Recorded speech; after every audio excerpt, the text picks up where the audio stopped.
pourquoi est-ce que toi tu reçois ce genre de message? Le but c'est quoi? Je fais quoi pour s'en parler? Je sais pas, ça va pas, ça va servir comme ça, mais peut-être que c'est. Alors, je suis transporté dans une période antique, en Inde. Et dans cette expression visuelle,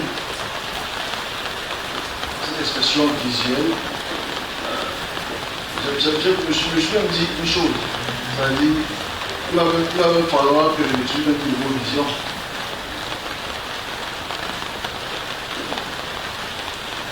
Parce que le mot vision pour moi est résultat.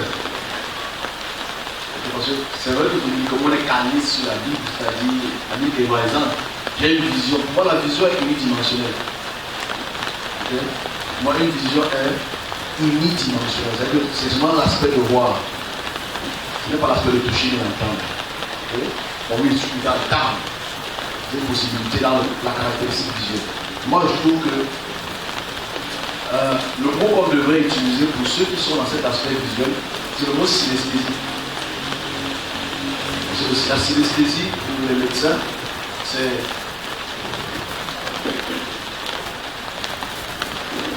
l'aspect physiologique pour lequel beaucoup de sens sont en éveil. Okay? C'est important de voir après. Sinon, le mot signe, ça veut dire synchroniser. Synesthésie, ça veut dire les sens.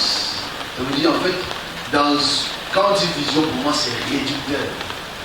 Et quand on parle de synesthésie, c'est plus intéressant parce qu'en fait, dans cette synesthésie, dans cette approche spirituelle, tu vois, tu entends, tu touches, tu prends, tu batailles. On peut appeler ça une vision, on peut appeler ça un rêve, on peut appeler ça un songe. Donc, déjà, pour un serviteur, je dis j'ai une vision, pour moi, c'est réducteur. C'est réducteur parce qu'en fait, tu réduis le service à voir alors que tu étais dans le lieu. Parce que moi, j'étais en Inde. Mais j'étais chez moi.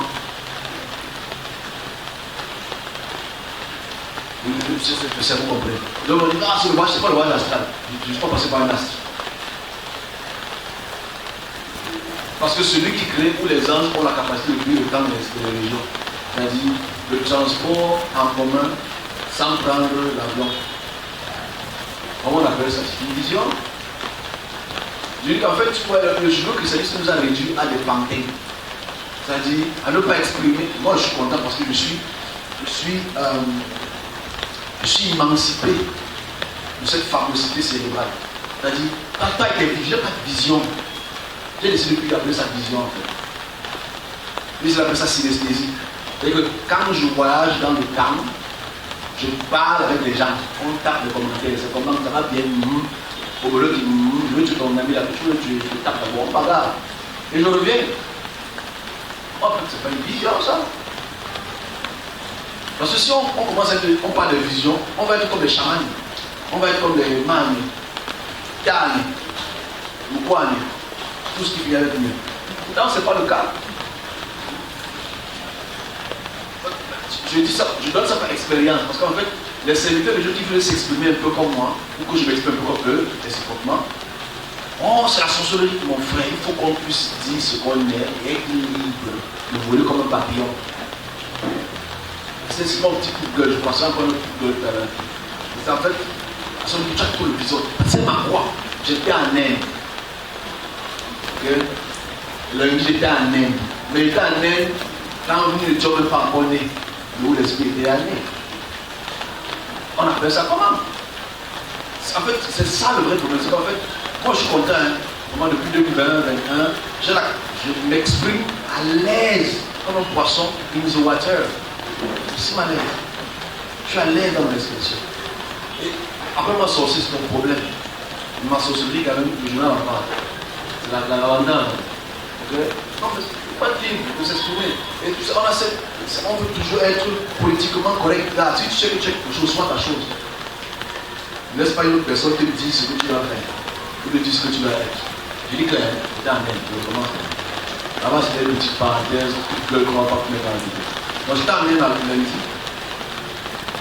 On était dans une fête. On a une période antique, de l'Antiquité, proche. c'est-à-dire au moins il y a 3000 ans. Et dans cette atmosphère spirituelle, je me transporte à travers la ville. Et dans cette ville, je vois une population habillée en blanc, tout en blanc, tout en blanc. Je ne sais pas savoir si c'est le lin ou pas, mais habillé en blanc, avec des robes blanches, des velours blancs, voilà. Et c'était une fête. Et dans cette fête, ils avaient des objets en main, c'était comme de la nourriture, mais multicolores. J'étais ça dans les airs. Donc quand je lève ma tête, je vois que dans les airs, il y a une multitude de couleurs dans les airs. Et cette nourriture tombe, les autres jettent, cette nourriture tombe, et je traverse la ville.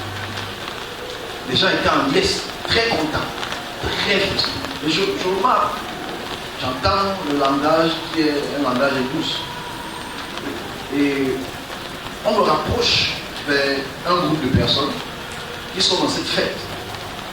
Derrière ces personnes, je vois une forme de vent qui les embaume, qui les entoure, qui les badigeonne, comme ça ici. Et ces êtres commencent à être en extase, c'est-à-dire commencent à enlever les chemises, commencent à enlever le pantalon. Ils étaient dans une joie euphorique. Je me rapproche vers ce vent. Je vois que ce vent a une expression féminine. Okay, quand on se chante, elle me pose la question, qu'est-ce que tu fais là? Et elle a une expression féminine. Elle fait en sorte que ces jeunes, ces parents, ces enfants sont en joie, sont prêts à faire d'exposer leur sexualité de ton sens. En quelque sorte. Je recule, je prends du recul. Cet être les enveloppe, une grande population. Et je me rapproche, il y a une petite bataille qui peut entrer dans ça, c'est pas que c'est important. Et elle parvient à laisser un groupe de, disons, d'adorateurs dans celle-ci. Mais c'est la confrontation entre cet esprit et le service qui m'interpelle. Cette divinité s'appelle Krishna. Jamais vu. Jamais eu. J'étais allé en Inde en 2000. J'étais allé en Inde, esprit. J'étais allé en Inde en 2018, en septembre. C'était la deuxième fois que je suis retourné en Inde. Parce que je pense que j'avais expliqué en 2018 un crash d'avion pour lequel j'étais petit, j'avais vu le crash d'avion, j'avais vu les esprits qui étaient derrière ce crash d'avion. Et je pense que c'est le. Si on pense comme un exemple, c'est le crash d'avion le plus tragique que l'Asie n'a jamais vu que les avions volent. Regardez ce que ça veut dire. Le crash a eu un an, jour pour jour plus tard. Bon, bref. La confrontation de cet esprit m'a interpellé. Quand je pars maintenant vérifier sur la culture Veda et Brahma, je trouve qu'elle fait partie du panthéon de divinités et qu'elle a une fête qui est au début du printemps, c'est-à-dire à partir du 8 mars, qu'on appelle Holi. Okay? Cette fête, ils jettent la nature dans les airs, ils jettent les couleurs dans les airs. Je m'arrête là, je ne vais pas aller plus loin. Mais il y aura un événement qui va arriver l'année prochaine à cette fête-là. Et je reviendrai quelques mois avant la fête de Holi pour expliquer ce qui va se